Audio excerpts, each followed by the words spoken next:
Number 191 ગુરુ ભક્તિ.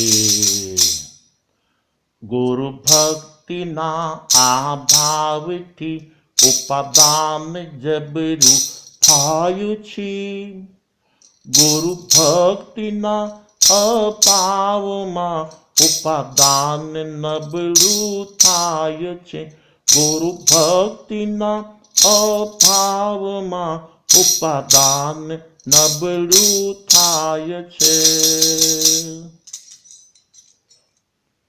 જીવનું ઉપાદાન અનેક પ્રકારે તૈયાર થઈ શકે છે, જેવા કે અર્યંત આદિ 4 શરણ સ્વીકાર કરવાથી તથા સુકૃત અનુમોદના કરવાથી, દુષ્કૃત્યની આત્મસાક્ષી ગ્રહ કરવાથી, દાનાદિના પાલન વગેરેથી પોતાનું ઉપાદાન તૈયાર કરી શકાય છે. ઉપાદાન તૈયાર કરવાના અનેક કારણો પૈકી આ એક ગુરુ ભક્તિ પણ કારણ તો છે જ. જીવનમાં ઉપાદાન તૈયાર કરવા માટે અનેક કારણોનું સેવન કરવામાં આવે, પરંતુ પોતાનું હૃદય ગુરુ ભક્તિથી ભાવિત થયેલું નથી તો ઉપાદાન તૈયાર થવું અસંભવ છે. દાખલા તરીકે ગોશાલકને પોતાના પુણ્યોદય પરમાત્મા મહાવીરદેવ મળી ગયા.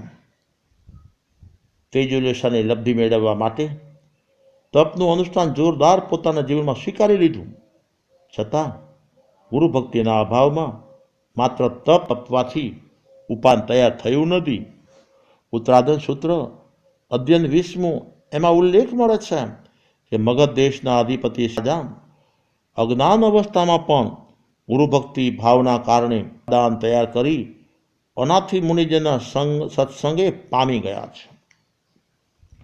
સંદેશ: ખેડૂત ખેતરમાં બીજ વાવે છે, ત્યારથી કોટા ત્યારથી ખેતરની ચારેય બાજુ વાડ જરૂરી છે. ખેડૂતની જાગૃતિ પણ જરૂરી છે. એકમાત્ર બીજના મોલને જાળવવા અનેક બાજુની દેખરેખ તો જરૂરી છે, તેમ ઉપાદાન તૈયાર કરવા માટે ગુરુભક્તિ આદિનું બીજ જીવનમાં સ્વીકાર્યા પછી ગુરુભક્તિના ગુણની અભિવૃદ્ધિ માટે તથા રક્ષણાર્થે સહચારી અનેક ગુણોની વાડ જરૂરી છે. એક ગુણના રક્ષણ માટે સહકારી અનેક ગુણો હોવા જરૂરી છે. જીવનમાં ગુરુભક્તિનો ગુણ ટકાવી રાખવો છે અને દિન પ્રતિદિન ખીલવવો છે તો દાખલા તરીકે જીવનમાં કોઈ પણ જીવની નિંદા કરવી ન જોઈએ. નિંદા એ મીઠું ઝેર છે.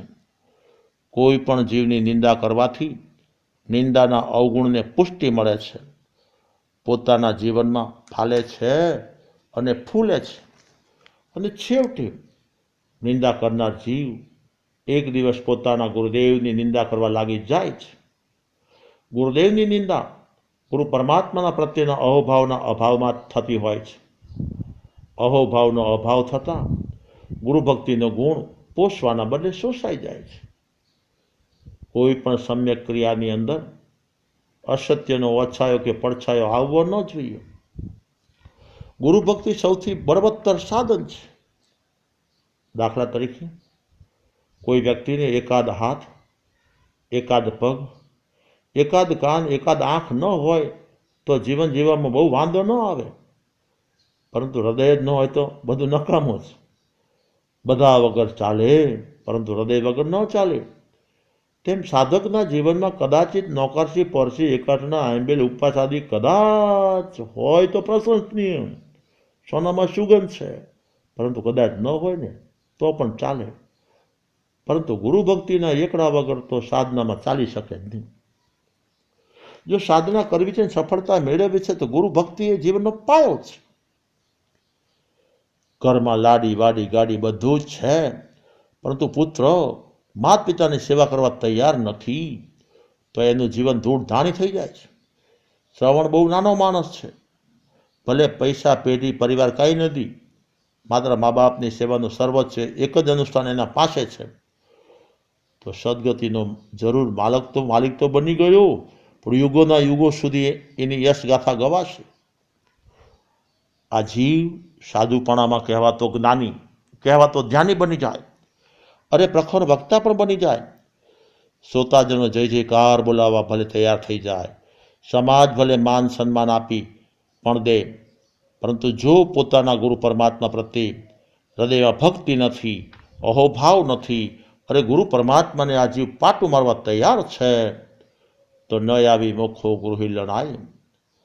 ગુરુ પરમાત્માની હિલના કરનારને મોક્ષ તો ન મળે, પરંતુ સદગતિ મળવી પણ અસંભવ છે.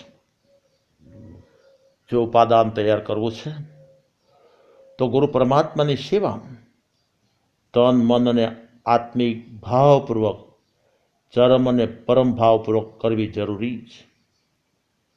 સંસારમાં તનની સેવા પૈસાના જોડે નોકર પણ કરી શકે છે, પરંતુ મા બાપના મનની સેવા તો માત્ર સુપુત્ર જ કરી શકે છે. પોતાના અને પારકામાં તફાવત ઘણો હોય છે. ઘરનું મકાન ઈંટ, ચૂનો, સિમેન્ટથી જ બનેલું હોય છે, તો હોટલનું મકાન પણ ઈંટ, ચૂનો, રેતી ને સિમેન્ટના જ બનેલા હોય. બધું સરખું હોવા છતાં એકને ઘર કહેવાય છે, બીજાને હોટલ કહેવાય છે. આની પાછળનું કારણ શું છે? કારણ હોટલમાં દરેક વસ્તુઓ પૈસાથી મળે અને ઘરમાં દરેક વસ્તુઓ પ્રેમ અને વાત્સલ્યથી મળે. હોટલમાં શેઠની સેવા કરવામાં નોકરનું તન ભળે, પરંતુ મન ન ભળે.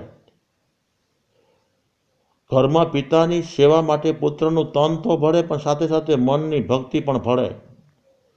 ગુરુ ભક્તિ આત્મિક ભાવ સાથે સંબંધ રાખે છે. ગુરુ ભક્તિ વગરની દરેક ક્રિયા અહંવર્ધક હોય છે, ક્લેશકારક હોય છે. જમાલીના જીવનમાં જ્યાં સુધી ગુરુ ભક્તિનો સદભાવ છે ત્યાં સુધી વૈરાગમાં નંબર 1 છે. પાછળથી ગુરુ ભક્તિના અભાવમાં મિથ્યાત્વ સુધી પહોંચીને પોતાનું પતન નોતરી લીધું. સાચી ગુરુ ભક્તિ એટલે પૂજનીય ગુરુ પરમાત્માની પ્રત્યેક આજ્ઞા ઉત્સાહ અને ઉમંગ સહિત સ્વીકારી નિર્વિકલ્પ બનીને પાલન કરવામાં આવે. ગુરુ પરમાત્માના ચરણોમાં સદા માટે મન મૂકીને જીવે, એનું નામ મુનિ છે. ગૌતમે પરમાત્મા મહાવીરના ચરણોમાં મન મૂકી તન ઝુકાવેલું, તો આત્મિક ધનને સુરક્ષિત રાખી સાધના સફળ કરી ગયા છે. સાધ્વી ચંદનાજીએ પરમાત્મા મહાવીરના ચરણોમાં મન મૂકીને તન ઝુકાવેલું, તો સાધના સફળ કરી ગયા. જમાલીએ મન મૂકીને પરમાત્મા મહાવીરના ચરણોમાં શિર ઝુકાવેલું તો હતું, પણ પાછળથી મરેલા મનના મરદાન બેઠું કર્યું. પોતાના શિષ્ય પરિવાર સાથે જુદા વિચરણ કરવાનો માત્ર એક જ વિચાર કર્યો. વિતરાગ પરમાત્માની સામે એક વિચાર કરીને જમાલી વિનાશ નોતરી લીધો છે. તનના ઝુકાવ સાથે મન ભરતા આત્મિક ભાવમાં ભરતી આવતા નિજરા થાય છે. સાથે સાથે તન અને મનના ઝુકાવથી પુણ્ય ઉપાર્જન પણ થાય છે. નમેલું તન તો ક્ષણિક 2 ક્ષણમાં ઊભું થઈ જશે, પરંતુ ઝૂકેલું મન જો યાવત જીવન ઝૂકેલું રહે ને, તો સાધના સફળ બની શકે છે, અન્યથા નહીં. દાખલા તરીકે જમાલીએ પોતાનું તન અને મન પરમાત્મા મહાવીરને ઝુકાવેલું, પરંતુ યાવત જીવન ટકાવી ન શક્યા. મહાવીરના ચરણોમાં મૂકેલું મન પણ તન સાથે ઉઠાવી લીધું, તો વિકાસના બદલે જાતે જ વિનાશ નોતરી લીધો છે. ભક્ત ભગવાનને વંદન કરે છે ત્યારે સત્કારેમી દ્રવ્યથી પધારો પધારો વચનયુક્તથી કહે છે, અને ભાવથી હું આપ પૂજ્યશ્રીના બધા જ ગુણોને સત્કારું છું. સમ્માનેમી દ્રવ્યથી ઊંચામાં ઊંચી સારામાં સારી વસ્તુઓનું હું આમંત્રણ કરું છું, અને ભાવથી મારો આત્મા આપ પૂજ્યશ્રીના ચરણોમાં ધરું છું.